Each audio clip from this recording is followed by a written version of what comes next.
So here we go. This is Cabrakan on his other skin. Very awesome alternate skin. Pop this up, get the stun. Oh yeah. He actually swings until it hits.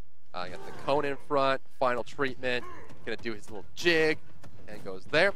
So for those of you who were not here yesterday, let's quickly run through his skill set and abilities. His passive is going to be called Shadow Zone, and allies near Cabrakan take 5% reduced damage, full DR. This little aura around me. See if I can go to an area that helps you see a little better. You can see it on the side. Yeah, there. it's just that light green aura. It's really hard to see.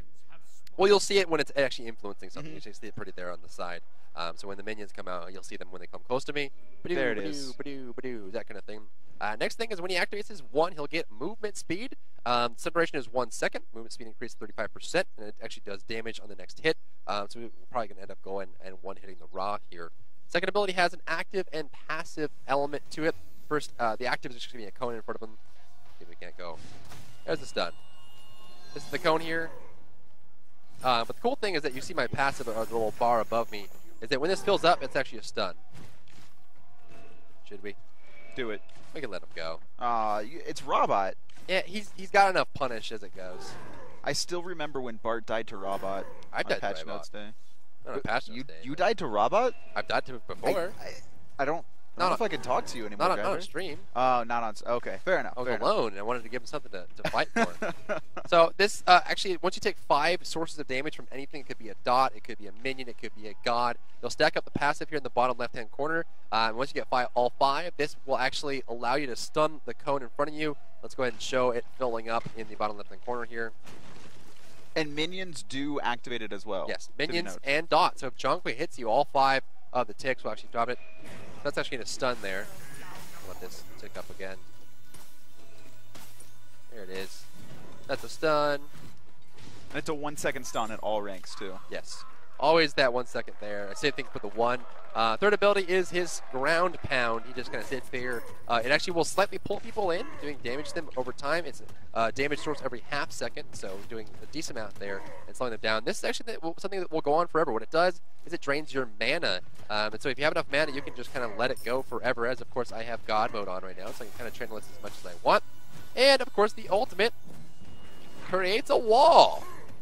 So he kicks the ground, Fissure comes out, does damage on the way out, and actually will create a wall with damageable player-made walls. They have health pools, and all sources of damage take them down. So you can kill them, the enemy can kill them, your team can kill them, minions can kill them. One thing you notice. Alright, now some of my overall thoughts on Cabrakan. To start off with, his passive, Shadow Zone. Basically, I like this, and the main reason why is that a lot of the other support tanks, the Guardians, they have ways to keep themselves alive with their passive by different ways of damage mitigation, stuff like that. But this Guardian, Cabrakan, he can actually help keep his entire team alive, at least the ones that are near to him in a team fight, with 5% reduced damage to all teammates within the zone. So that's definitely a nice passive, I would say. For his number 1 ability, nothing too amazing. You've got a 1 second stun, as well as movement speed increase and a little extra damage on their autos. Okay, that's cool, whatever, you know. It could be comboed with stuff, it could be used, you know, CC is always good for Guardians to help set up other things for your team. Refraction Shield is his second ability. The passive is cool. It allows you his 2 big shields basically that he carries. You know, they can build up stacks. When you get to 5 stacks, you're going to be able to stun with the AoE. That's obviously good. I think it's very important for tanks to have area of effect control. So that's good. He's got an AoE stun. Now I have a feeling this. The good thing is that it stacks up with AoE as well as targeted abilities, so it should stack up fairly easily. I wonder, though, if people are going to try to make it to where they don't put damage down on Cabrakan, so that way he can't stack his passive, so that because you can't just stack it up and say in the jungle and run around with it stacked, because there's a timer that runs down. So if you can avoid doing damage to him, you can avoid his AoE stun. So that's something to think about. His number 3, Tremors, he does the ground pound, it drains your mana. I think that's cool that you can continuously do it. Of course, it's only going to be useful for so long as you're standing still while doing it, but the little screen rumble shake thing should be interesting. We'll see how that works exactly. It supposedly slightly brings you in towards the center, but it's very easy to walk out of. So I don't really know. I mean, if that counts as a CC, I guess somewhat it does. It may make skill shots somewhat hard to aim if your screen's sort of shaking. But, you know, it's interesting. It's definitely interesting in combo with some of the other things and other CCs, obviously. And then his ult, it looks like it does a good amount of damage, which is cool. There are a lot of support tanks that somewhat can lack in this area if they're not built with some damage in mind. Sometimes you do that, sometimes you don't. But Tectonic Shift, the walls, I think it's a cool idea. When I heard the idea, I thought it sounded really cool. The formation of them, I guess it's okay. I thought they were going to be more of like, you can put these walls down and they sort of go in random different places in the middle of a team fight, and they kind of make some sort of, not so much as a barrier as they are, but a maze somewhat for the enemy team to have to go through.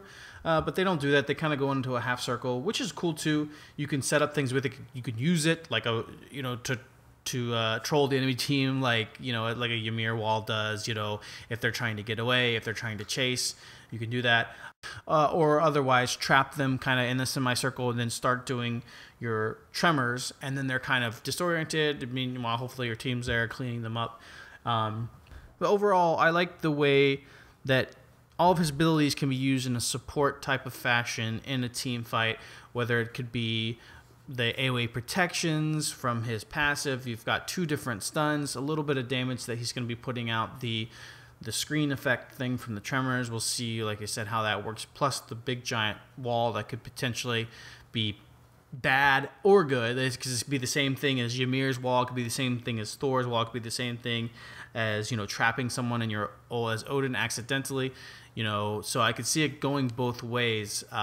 Instead of just putting out raw damage or just strictly being a stun, there's ways that you can help support your team, because that's what supports are for. So overall, I think, I don't know if he'll be super strong or not, but he seems like at the very least, he'll be fun to learn how to play and fun to learn how to counter him. So I think overall it's a pretty decent god design.